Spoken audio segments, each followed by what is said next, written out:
My name is Nanda Santhana. I run the Global Threat Research Program for Securonix. This past year, cybersecurity practitioners faced several challenges that forced them into uncharted waters.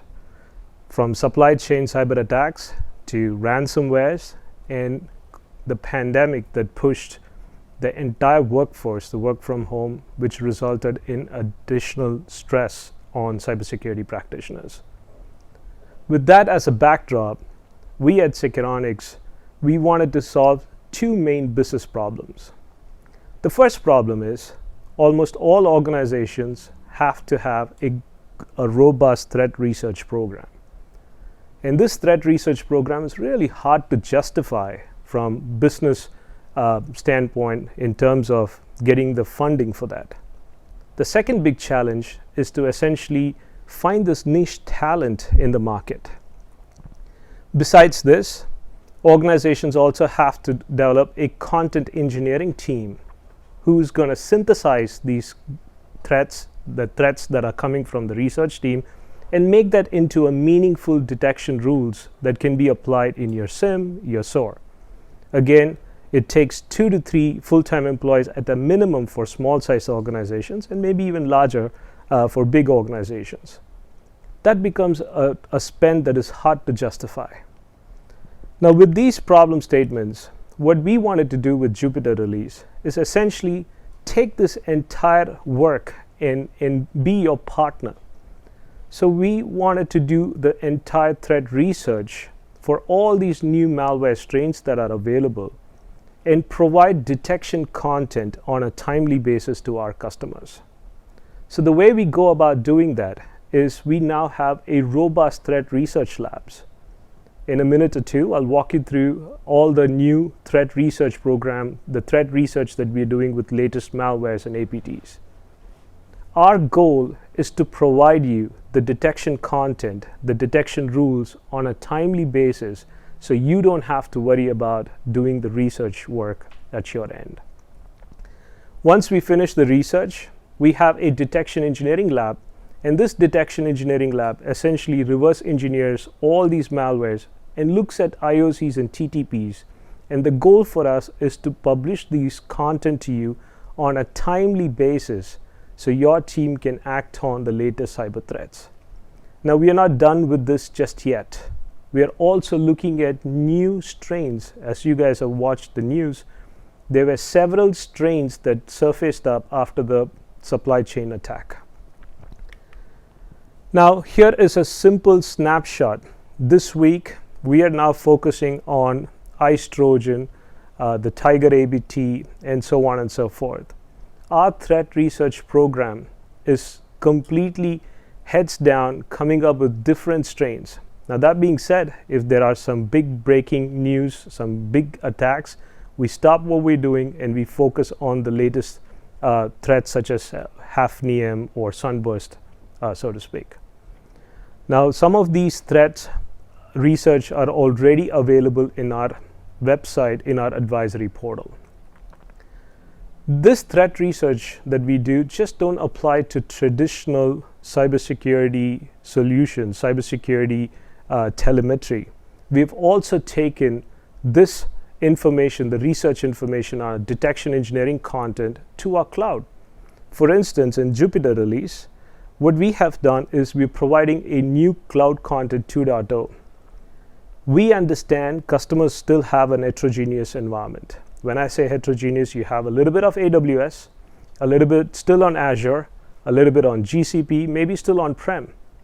Now, when you have such an heterogeneous environment, you essentially need to monitor your compute, your storage, your network, and your security devices, both on-prem and across different SaaS providers.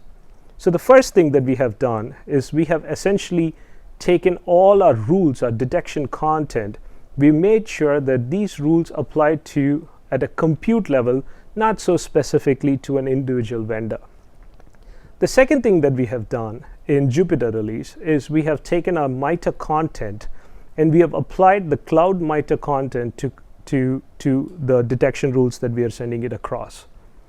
And with that, we have now taken a slightly different shift, which is not just looking at traditional one-on-one controls in cloud, but essentially looking at, are there any storage modification? Has there been any infrastructure changes, any privilege escalations and enumeration in cloud, which is some of the key threats that we see.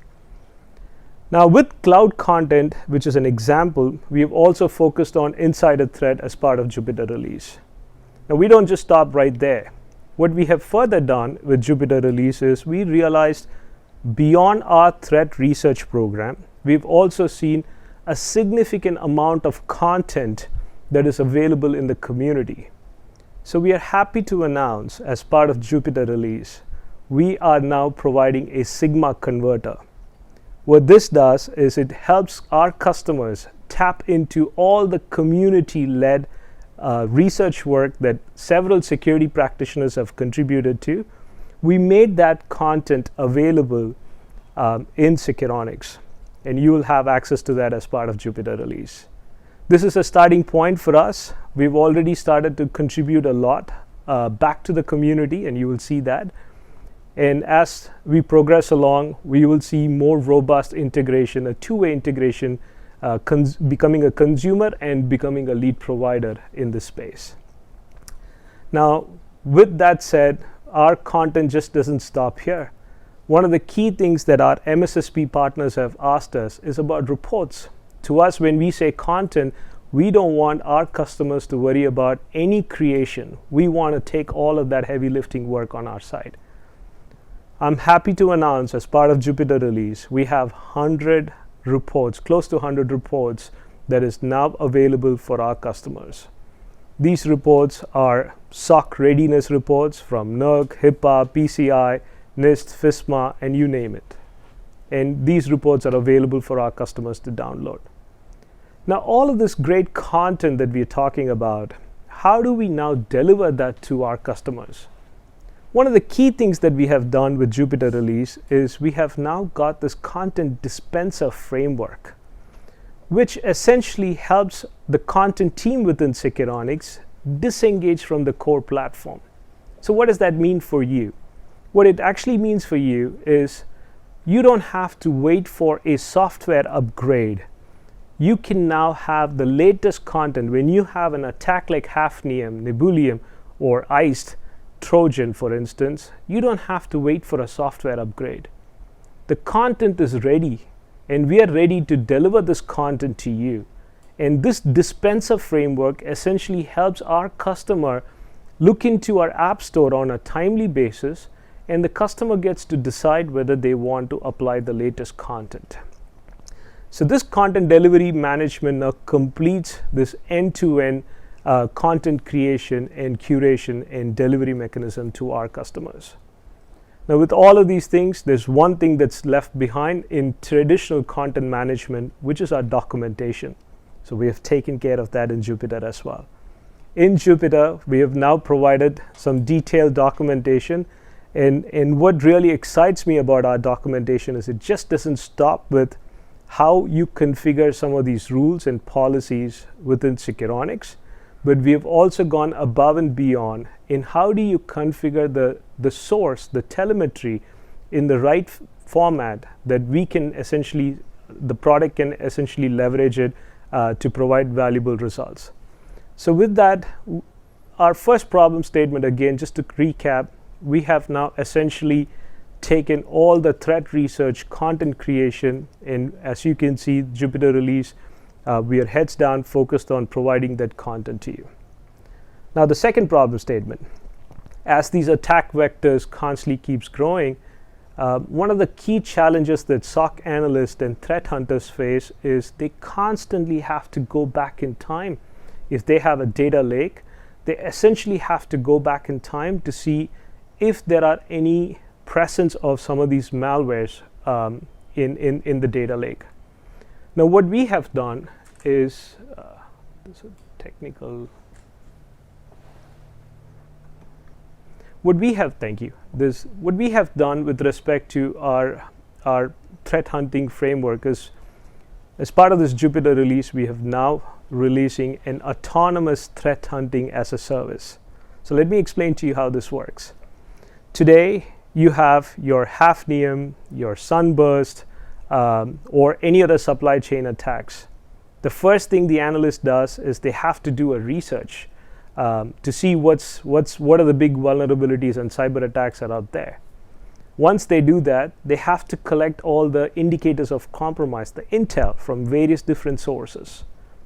And essentially, they start converting that into a spotter query. They go back in time and search with the data that's there.